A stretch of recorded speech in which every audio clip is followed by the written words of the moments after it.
But today we're calling our talk, Follow the Money. That was a key phrase. Some of you who are of a certain age, like my age, you remember the movie All the President's Men when it came out about Watergate.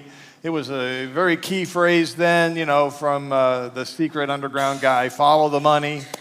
It's been a key phrase in many political and corruption, investigative journalism ever since. It was a key phrase in our last presidential campaign. I'm not picking sides here. I'm just saying follow the money has been said over and over again. But do you know where the phrase got its start? It was not with Carl Bernstein in All the President's Men back in the mid-1970s. How about Jesus? I bet that's a shocker for some of you. In his famous Sermon on the Mount, and we're not going there right now, but you might remember Matthew chapter 6, verse 21. He drops this little line on you that you, I'm sure, remember. Where your treasure is, there your heart will be also. Right? In other words, follow the money. Look where your money is, that's where your treasure is at, and then you'll know where your affections lie, where your heart lies. Now, there are a whole bunch of topics in the Sermon on the Mount. He just kind of went through this whole thing. And then I think later on in his ministry, he had 3 years, and he came back to each one of those topics, and he expanded on them. And I'd like to think that when Jesus was expanding his thinking and preaching on this topic, he came up with the parable, the really unusual parable with a big twist that we are going to look at today in Luke chapter 16. So let's get it started with the first couple of verses, Luke 16, verses 1 and 2. There was a rich man whose manager was accused of wasting his possessions. So he called him in and asked him, "What is this I hear about you? Give an account of your management, because you cannot be manager any longer." All right, now let's set the scene so we're kind of all on the same page here. He is still talking to the religious insiders, right? We just spent the last 6 weeks on Luke chapter 15, the lost and the found chapter, and he basically is telling all of those religious insiders, the scribes and the Pharisees, that if you have my Father's heart, your heart is going to be about those who are not yet in the church, those who are not yet in the fold. That's where my heart is. Just like I'm interested in looking for the lost coin, just like I'm interested in looking for the lost sheep, just like I'm interested in looking for the lost son, I am looking for people who want to follow Jesus. And now he goes right into verse 1 of chapter 16, and he's still talking to religious insiders. He's saying, hey, if you claim to love God and you're following him with your life decisions, that's what the Pharisees and the scribes were saying, that they love God and that they're following him with their life decisions, then you'd better listen up. Now, I don't know about you, but when I see that, I think to myself, wait a minute, isn't that us? Don't we in the church, if we say that we are Christ followers, don't we say, hey, God, it's all about you. I worship you, and I want to follow you. And it's all about what you want me to do, right? Isn't that what we say? So I'm thinking that this message that we're going to look at today is not just for the scribes and the Pharisees of his day, but is a really good reminder for us too. In other words, this is Jesus' talk to us. Don't dismiss this because you think of the Pharisees somehow as different from us. So what happens here? One of the strangest stories, one of the strangest parables that Jesus ever told. I'm going to kind of fast forward through verses 3, 4, 5, 6, and 7, all right, just because of the time. But let me just kind of tell you what happens here. This dishonest manager, and we know he was dishonest, he was wasting his master's possessions. He figures that, you get to a certain age and you can't do physical hard labor anymore. And he figures, hey, I don't want to be out there begging. Here's what I'm going to do. In my very last act as manager, I'm going to go to my master's largest accounts receivable people. And I'm going to go to them and I'm going to say to them, look, if you'll take care of me, I'll take care of you right now. I will write off part of your accounts receivable account because I still have the stamp. I still have the authority. I can write off your debt. And so he does that. And we call this bribery. We call this fraud. We call this embezzlement. We call this deception. We call this double dealing. Well, bottom line is, there are no good words to describe this, right? So, what does the rich man do in the story according to Jesus? Does he put him in jail? Does he have this guy beaten? Take a look at verse 8. He commends him. He commends him. Now that, I don't know about you, that's unexpected. With this very little twist, isn't Jesus a master storyteller?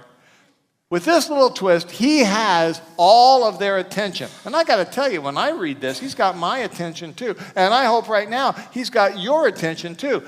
He proceeds to talk about where your treasure is, there your heart will be also. Follow the money. And he gives us, in the verses that follow, 4 different questions that we ask ourselves if we want to follow the money of our own life. Hey, I say that I am a Christ follower and that my life is about God. And that whatever he wants me to do, I do, right? Is that true? Follow the money. Where my treasure is, there will my heart be. Where is my heart? Where my treasure is, follow the money. How do I do that? In the next few verses, Jesus gives us 4 questions that we can ask ourselves. Question number 1, am I shrewd in how I handle my money? Are you shrewd in how you handle your money? Let's take a look at this verse 8. The master commended the dishonest manager because he had acted shrewdly. For the people of this world are more shrewd in dealing with their own kind than are the people of the light. Now, anybody else here surprised when you get to this verse? I mean, kind of wonder, what in the world is he talking about? And how should I apply this to my own life? Well, he is commended because he was shrewd in his dishonesty. Yes, he was dishonest, but at least he was shrewd about it. And then Jesus goes on to explain. He gives a comparison between the people of this world, what we would call maybe the outsiders, the folks who aren't here in the church yet, being more shrewd than the people of the light. Do you see that? Who are they? They're the insiders. They're the Christ followers that we're talking about here. So if you're sitting here today and you think somehow that money is somehow evil, that money doesn't matter, that money shouldn't be a focus because you're a Christ follower, then you better read this part again. Because Jesus says, yes, it does matter, and you should be shrewd in how you handle it. How do you handle your money? How you handle your money matters. You cannot be too spiritual to be concerned about the material side of life. Some of us have that idea, right? You know, it's all about my spirit. I'm all about how, the inside of me, there's this inside of me, and then there's the outside of me. There's the inside that communes with God, and then there's the outside of me that lives in this material world. I'm a material guy, I'm a material gal. And so, the money part is the material part, but that doesn't ever affect the spiritual part. But what we find here is that Jesus says, no, you cannot be too spiritual to be concerned about the material world of money. In fact, it's just the opposite. The more spiritual that you are, the more you will want to be shrewd in handling your money. Now, here's the thing that you got to know. Being shrewd with handling the dollar is not a gift. It's not like, there are just some people who are blessed with being able to figure out how to handle money, and then there's me, or there's you, or there's somebody else. Some of us got it, and some of us don't. No, that ain't true. Truth of the matter is that handling money well is a skill. And it doesn't matter how much money you have. I have met people that have never made more than $25,000 a year in their entire life, and yet you would be surprised at how much they have saved. And I've met other people who make hundreds of thousands of dollars every year and go bankrupt. How you handle money matters. And handling money is something that can be learned. It is a skill. It is not something that comes naturally. Now, it's not my intent today to tell you all of the principles of money management. I will tell you that if you're interested as a Christ follower in how to learn about handling money, there is so many resources out there. You just get on your Google and you just Google out Christian money principles, and you'll get a whole list.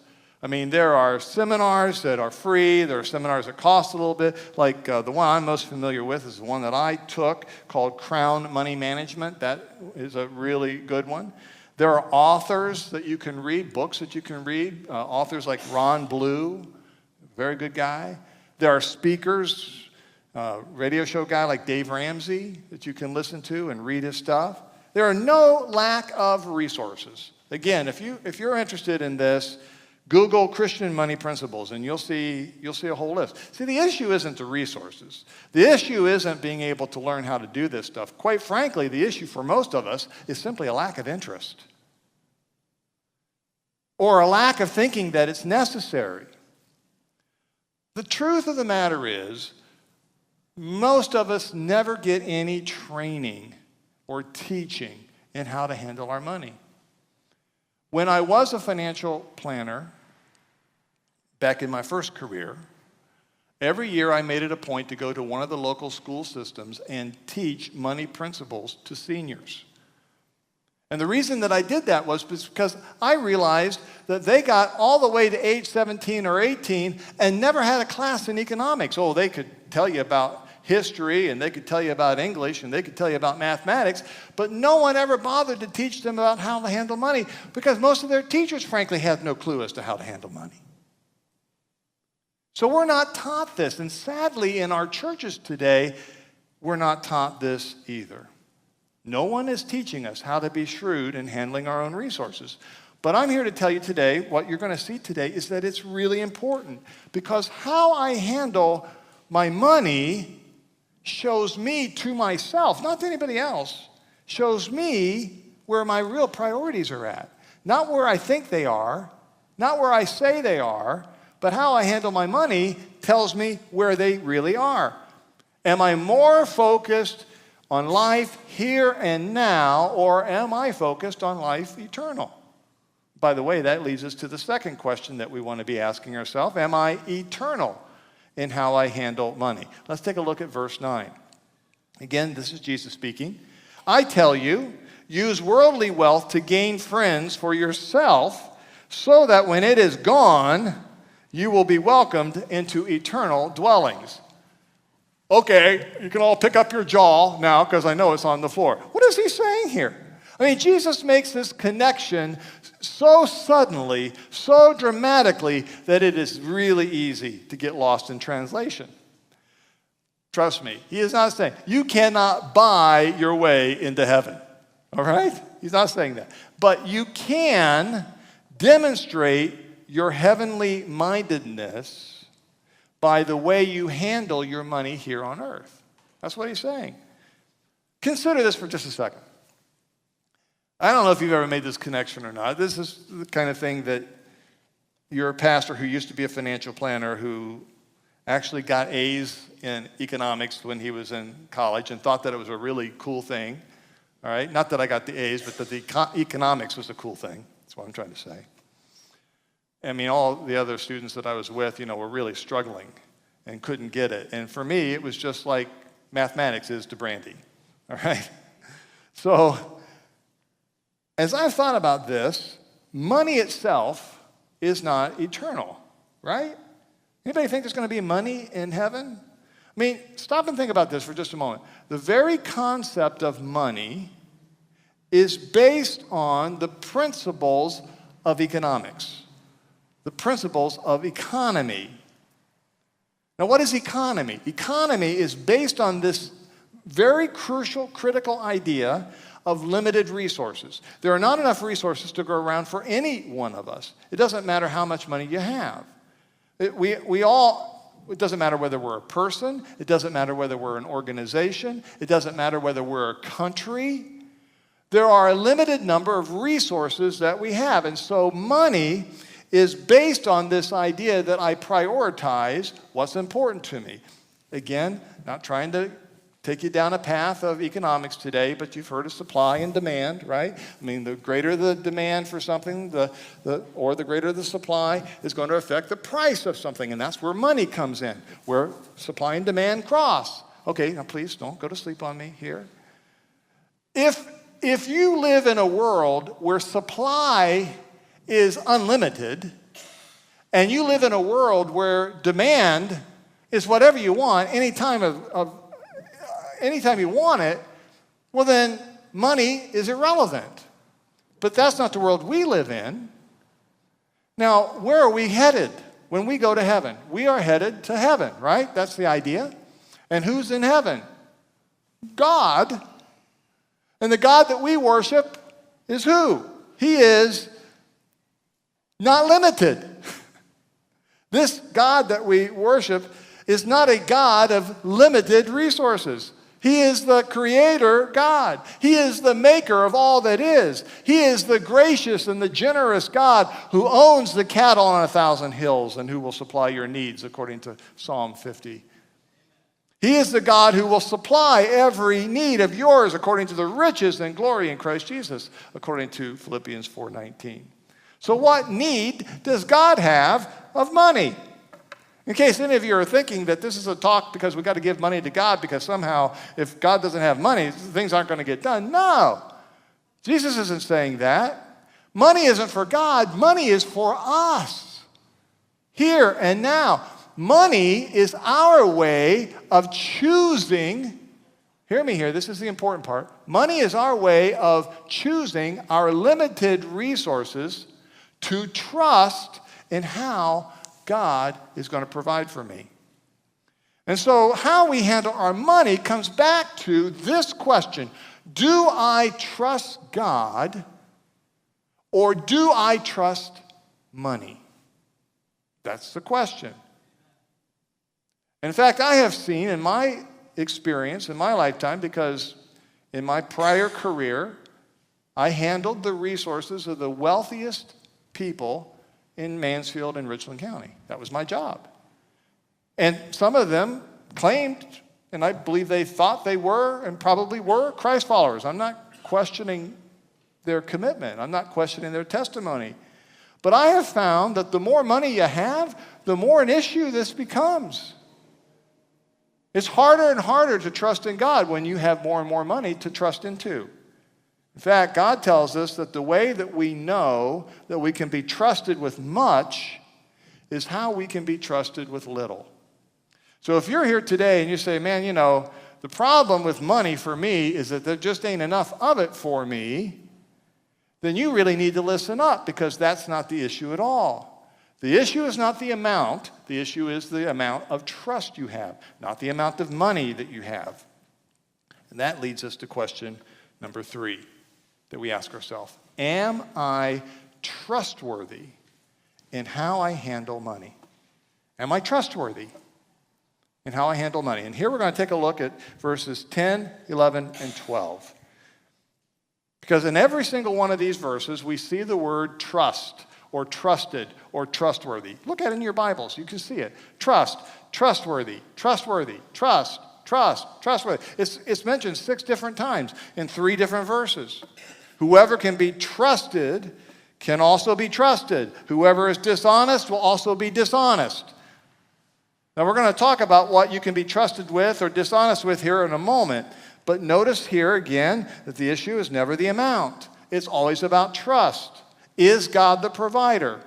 Are the resources that I do have, whether it's from a job or whether it's from a family, is the resources that I've been given the result of my own hard work and effort, or are they the result of God's blessings to me?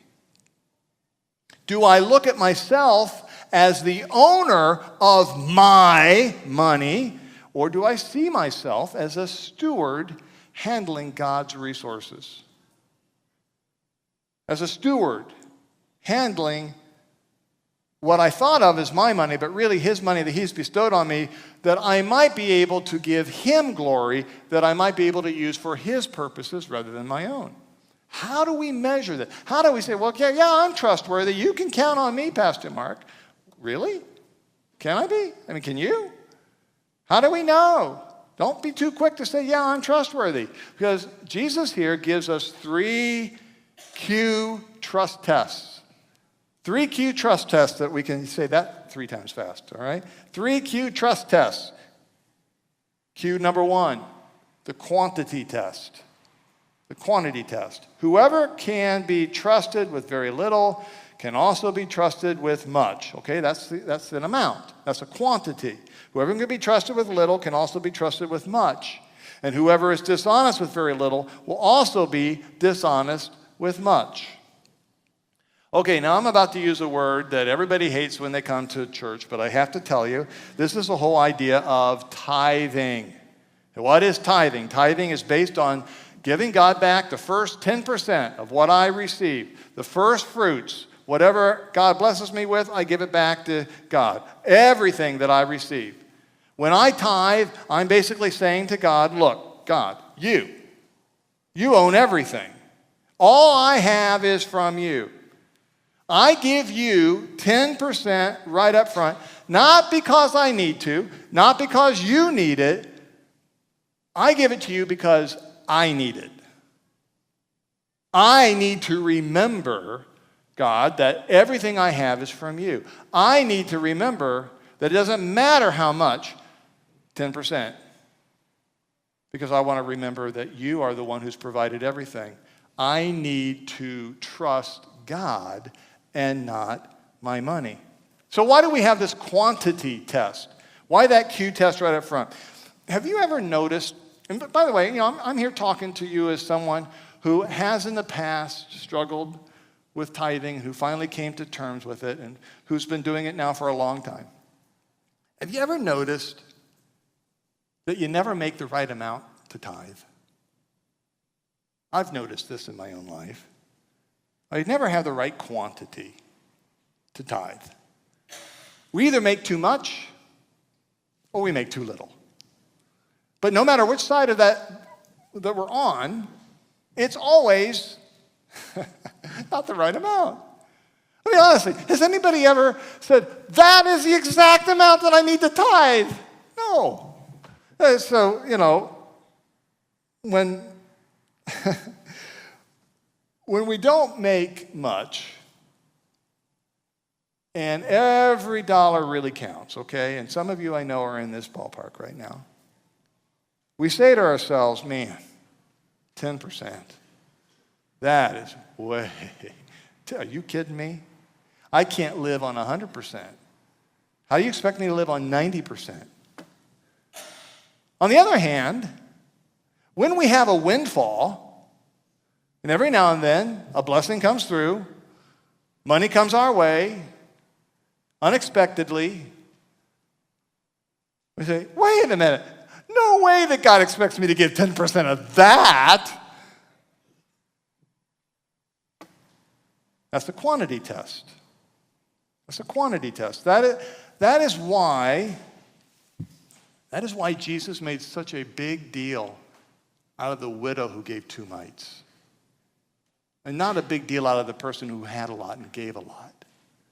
That's why a few weeks ago, I made such a big deal out of Leah's 10% gift out of her birthday money. Do you remember that for those of you who are here? Little girl who leads us in worship sometimes. See, it's not the quantity. It's the trust. It's the attitude. Can you be trusted with a little bit? If I can be trusted with a little, then I can be trusted with much. That's what Jesus says here. We have another test, Q2 test, the quality test. We have the quantity test, and then we secondly have the quality test. Verse 11. So if you've not been trustworthy, here we have this whole trustworthy thing again. If you've not been trustworthy in handling worldly wealth, who will trust you with true riches? Now you got to see here that there's obviously a juxtaposition here of one versus the other, right? There's worldly wealth, that's money. That's what we have. So what is true riches?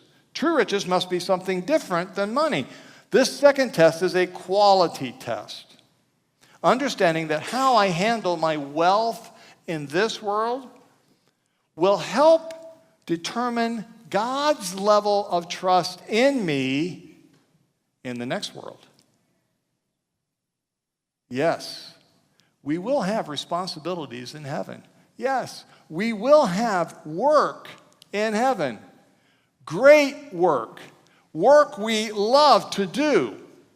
The world here and now is just a test. You've heard me say this to you over and over again. That's why we're here. That's why God doesn't just take us up right away after we become saved. Because we get a chance to live out this life and how God is going to lead us. How do I handle things for my company? How do I handle things for my family? How do I handle things for my church? See, all these are good things, but they're all temporary things. They're all worldly riches. True riches are so much bigger, so much better. They're in the world to come. One lesson that I learned in the transition from a money manager to becoming a pastor was learning how important it is to prioritize your passion and not your paycheck. Some of us, and I was one of them, have been taught early in life that the paycheck is a measure of what your real worth is, what your real value to this world is. And so if you really want to be valuable, if you really want to show yourself of what you can be and what you can do, you make as much money as you possibly can. And for a long time, I was on that treadmill. But that wasn't my passion. And when you prioritize your paycheck, there comes a deadness in your life. There becomes a deadness in how you go about things. When you prioritize your passion instead of your paycheck, oh, life gets so much better. And you know what? God, if He calls you to be something, if He calls you to do something, He's going to take care of you. There is no way that Mary Kay and I should be able to live off of what we earn with two nonprofit organizations. By the way, there should never be a husband and a wife both in charge of a nonprofit. There should be a for-profit in every marriage. But you know what? God has called each of us to a passion. And if we prioritize the passion that God gives us, then God takes care of us. And if you prioritize the passion that God gives you, God's going to take care of you. Do you trust God or do you trust money? All right? So we have the quantity test, we have the quality test, and then Q3, we have, okay, here's a big word from my past life. We have the quit claim test. Now I'll confess to you that I was looking for a Q word to be able to explain this, but one of the things that I do remember as being an estate planner is helping people with their real estate. And sometimes you could do what's called a quit claim. You could change the title of ownership very quickly. It's called a quit claim deed. So we have verse 12. And if you have not been trustworthy with someone else's property, who will give you property of your own? See the connection there? Property, real estate, get it? All right? Quit claim is a kind of title. It is the fastest and easiest way to change the title of my real estate to someone else's ownership, or someone else's real estate to my ownership. And Jesus here is very clear. We have to prove ourselves. How well do we handle everything that's been entrusted to us now? Do we have this sense of ownership over everything that's in my name? Or is the ownership that I have in my name, do I have this sense in my head that this is really just another way of handling God's resources, that He really is the owner of it all? Yes, some has been given for me to take care of my family. But I need to quit claim some of the things that's going on in in my assets, to be sensitive to the fact that God may have entrusted to me to also take care of someone else's needs if I have the ability to do it. That's called the quit claim test. And if I've been trustworthy in doing that, if I've been trustworthy here and say, God, I know that not everything here is for me, that some of what you've given me is to help somebody else, then I pass that test. All of which leads us to this final question, number 4, and we'll wrap it up with this. Am I loyal in how I handle my money? Am I loyal in how I handle money? Here's what Jesus says in verse 13. No one can serve 2 masters. Either you will hate the one and love the other, or you will be devoted to the one and despise the other. You cannot serve both God and money. Now, there are some parts of what Jesus explains that we have to kind of go back through and explain what he's talking about. And then there are parts of things that he says that anything that you add to it takes away from it. Jesus is very clear. He couldn't have stated it any clearer. I cannot serve both God and money. See, if money is the end game, my paycheck received from my work, then it's not about God. If, on the other hand, God is the end of my life, he is the end of my work, he is the end of my health, he is the end of my finances, then whatever money that I have is simply another way of serving him. Is my money and how I use it an indicator of how loyal I am to the Christian faith and to Christ? So let me wrap this up for you. I know anytime that we get into a talk about money, especially in this day and age, people get a little bit worried, Man, the pastor on Mother's Day of all days. But this was just the next part in Luke, okay? So you can see that we didn't specially do this. This is just where we got to today. And if you're here as a guest and a visitor, you'll just have to ask Mom, does he talk about this every week? You're going to have to say, no, he doesn't. I actually hope that this talk today is an encouraging one to you, because when it comes to our finances, there's not a single person here, including myself, who couldn't do better in how we trust God to provide for us. So this week, as you look at your checking account transactions, okay, that's pretty old-fashioned for some of you. If you look at your credit card statement online, if you look at how your finances are being paid out, as you look at those individual transactions, I just want you to ask these 4 questions to yourself. Remember what Pastor Mark got, just on each one of them. Am I shrewd? Am I eternal? Am I trustworthy? Am I loyal? Does this transaction say, hey, man, that was a shrewd deal? Or that's for eternity there. Or, yeah, man, you really showed your trustworthiness there. Or am I loyal? Allow God's Spirit in that moment to speak to you. Know that he only wants the best for you. His best, which is better than anything that we could describe for ourselves. And let me tell you something, if you haven't already figured it out, regardless of the commercials that you see, regardless of how good something looks, the best that you can get never, ever comes from the world's economy of limited resources. But his best comes from his unlimited and gracious goodness. Don't you want his best for your life?